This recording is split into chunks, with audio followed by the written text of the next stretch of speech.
The Wyoming wind howled across the high plains like a wounded animal, carrying with it the promise of the season's first serious snowstorm.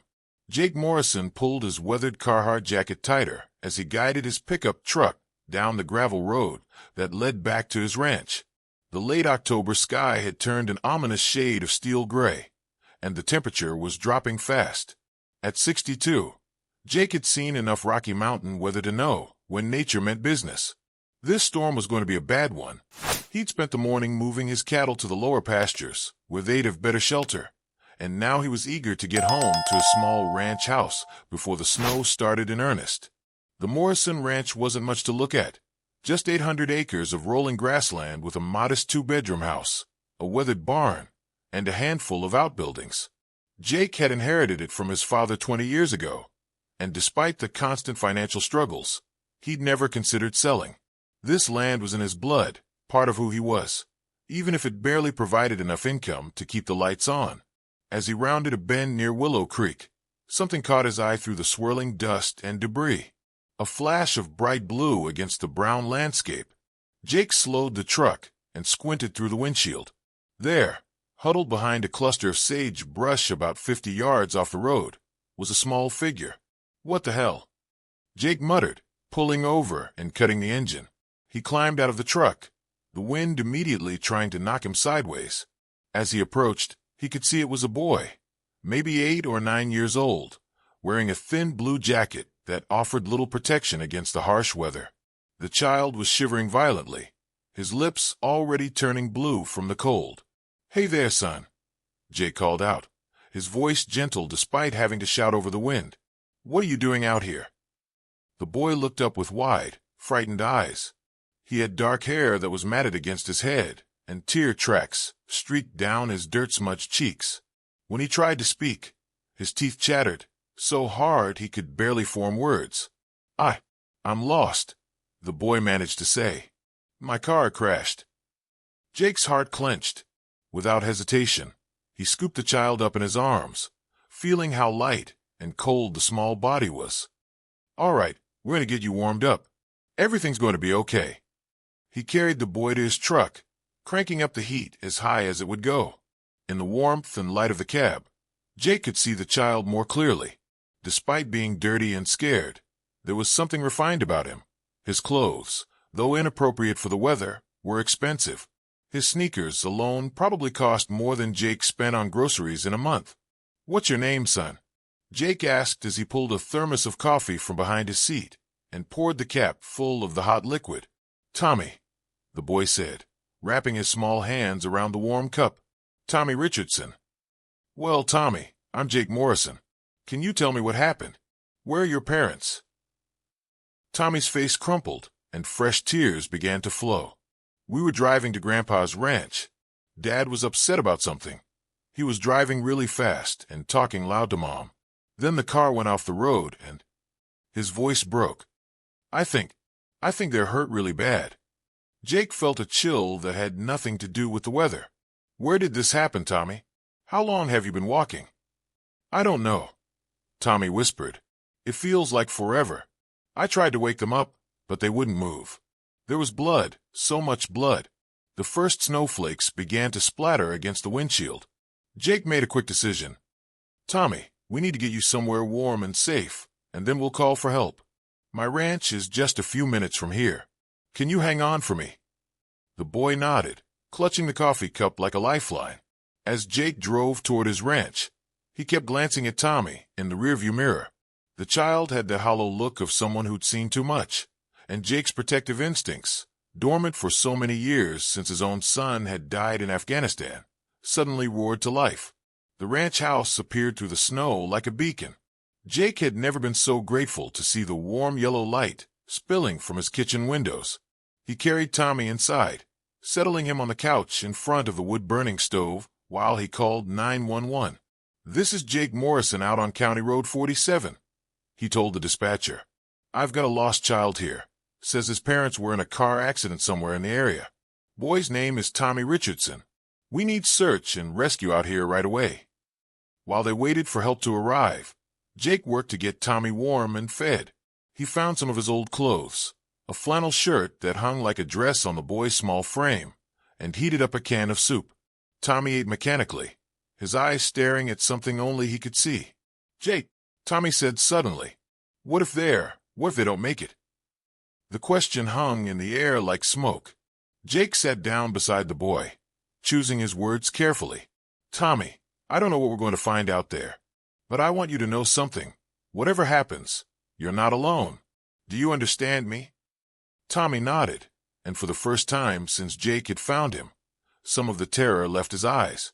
Outside, the storm was building to a fury, but inside the small ranch house, two souls had found each other in the darkness.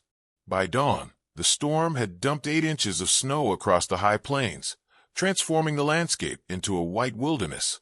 Jake had barely slept, checking on Tommy every hour and keeping the fire burning. The boy had finally fallen into an exhausted sleep around 3 in the morning, curled up on Jake's couch under a pile of quilts. The sound of vehicles in the driveway woke them both. Through the window, Jake could see the sheriff's department SUV, followed by an ambulance and a search and rescue truck. Sheriff Maria Santos climbed out of the lead vehicle, her breath forming clouds in the frigid air. Jake had known Maria for 15 years, ever since she'd been a deputy. She was tough as nails but fair, and Jake trusted her completely. He met her at the door before she could knock. "Morning, Jake," she said, stamping snow off her boots. "How's the boy?" "Physically, he's okay. Hypothermia was setting in when I found him, but he warmed up fine. Emotionally." Jake shook his head. "He's been through hell, Maria."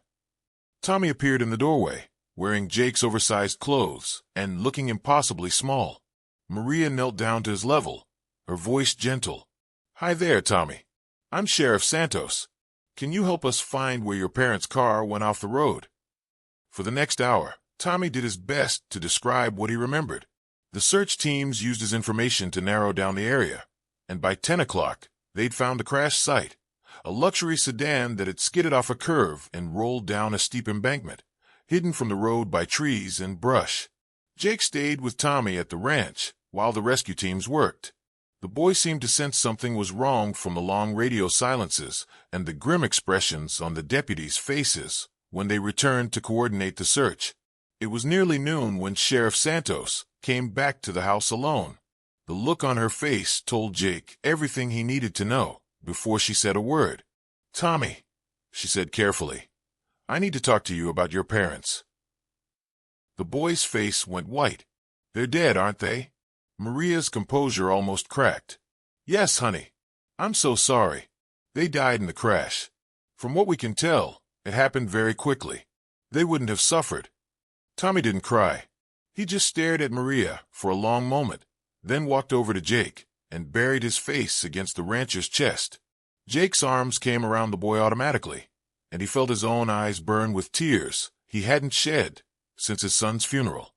"What happens now?" Jake asked over Tommy's head.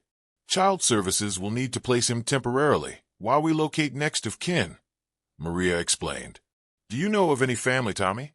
The boy's voice was muffled against Jake's shirt. "Grandpa Richardson in Colorado. That's where we were going. But he's really old and sick.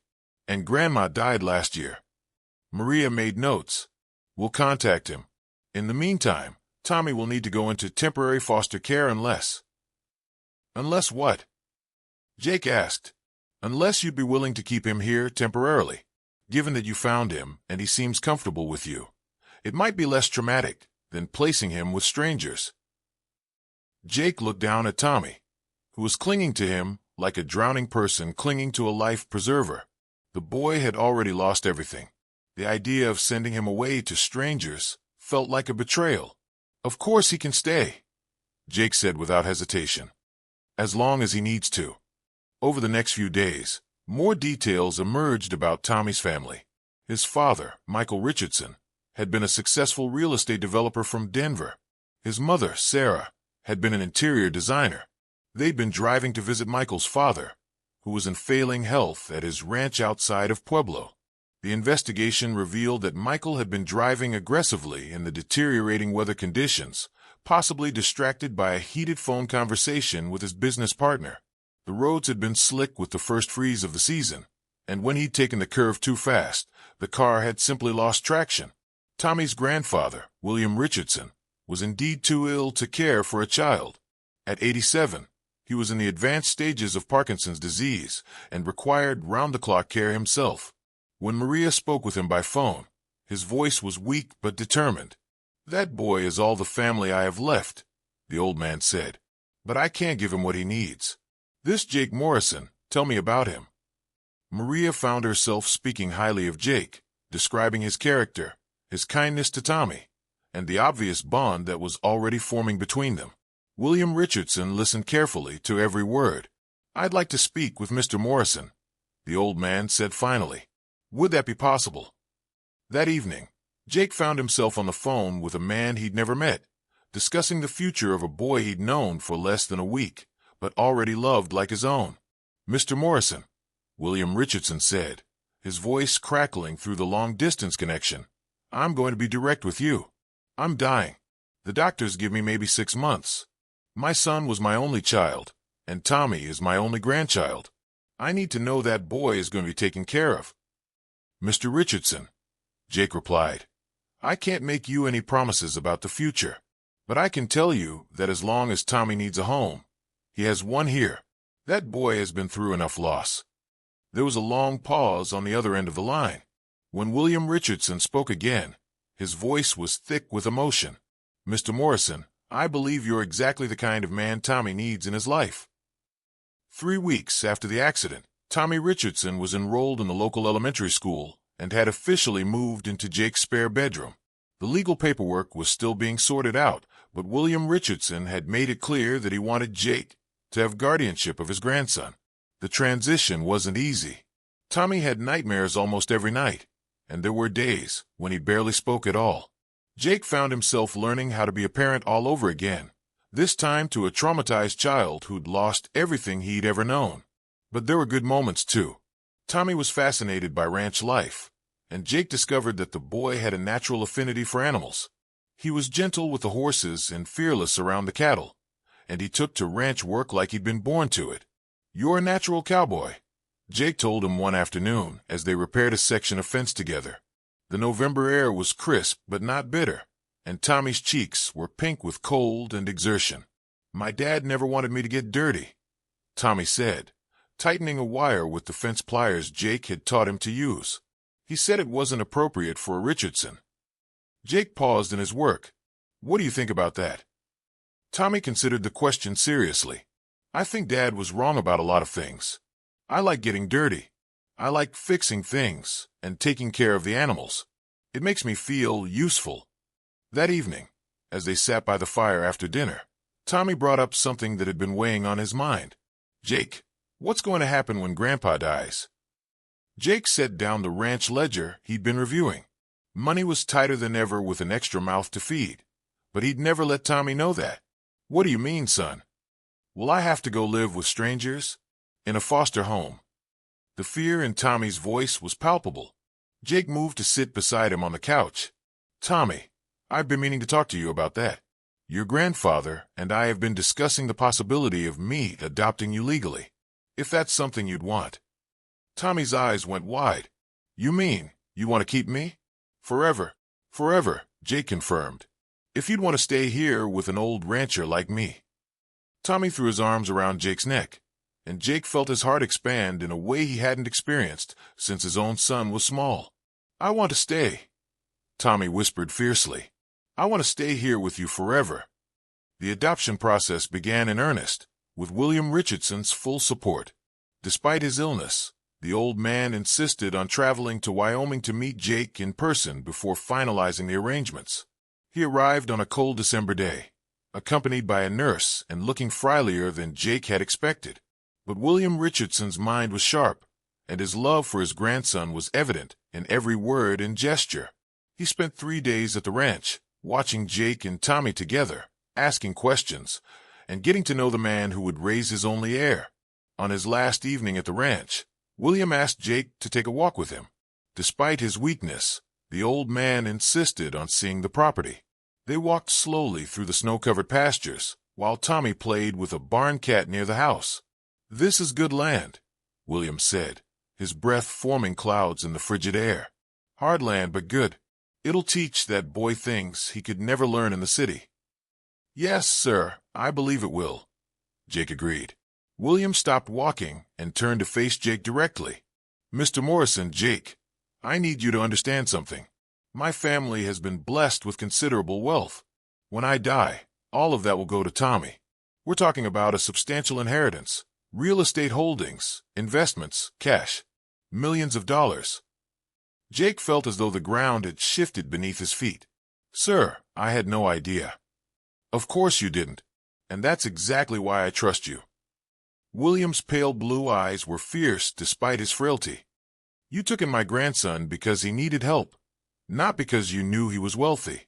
You've given him something money can't buy, genuine love and care.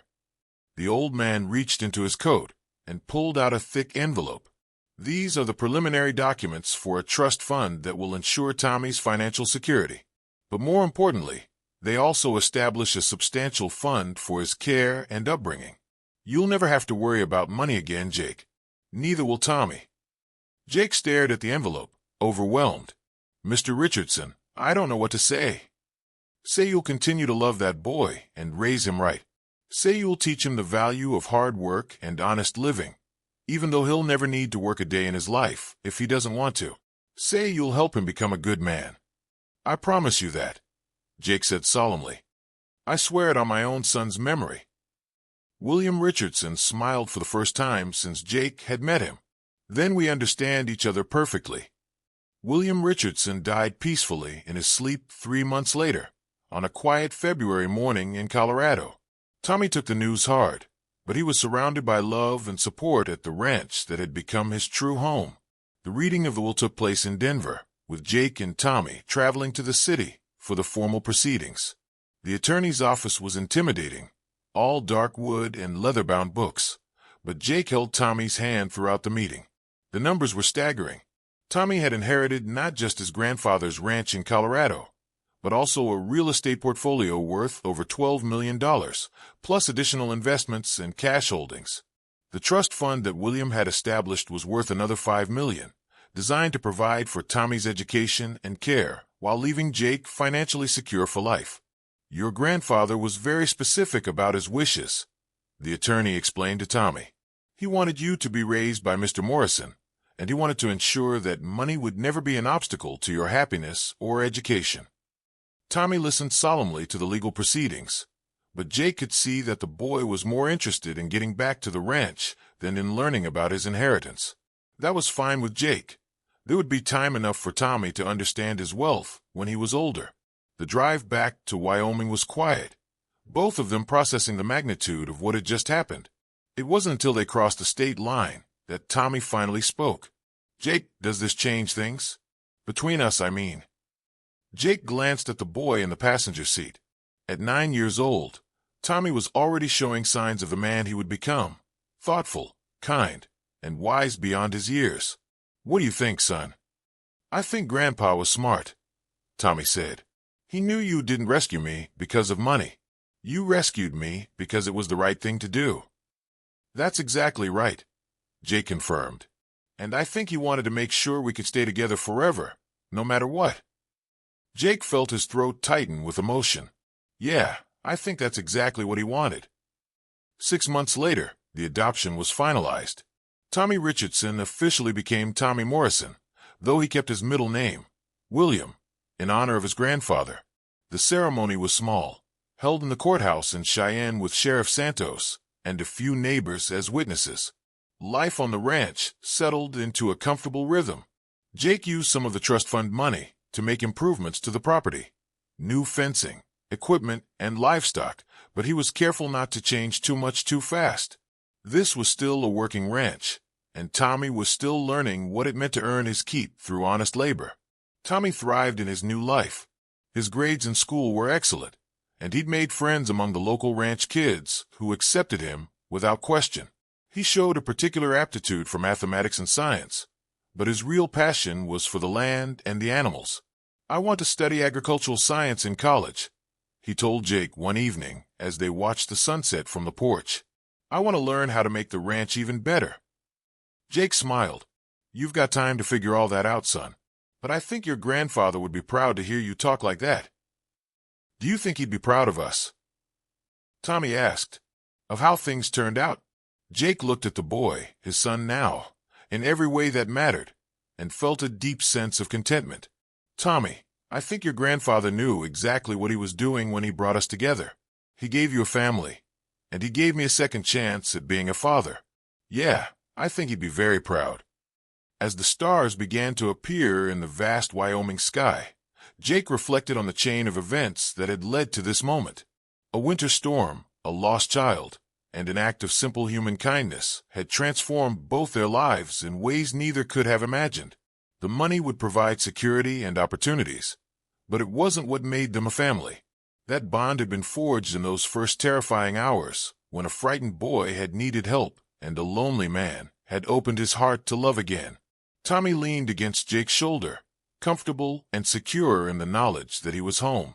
Tomorrow there would be chores to do, homework to complete, and the endless cycle of ranch life to continue.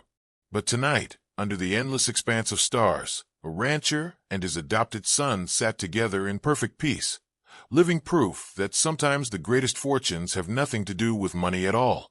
In the distance, cattle lowed softly in the pastures, and the wind carried the scent of sage and snow. The Morrison Ranch was prospering, not just financially, but in all the ways that truly mattered. Love, family, purpose, and hope. These were the real treasures that William Richardson had left to his grandson, delivered through the calloused hands and generous heart of a Wyoming rancher who had simply done what was right.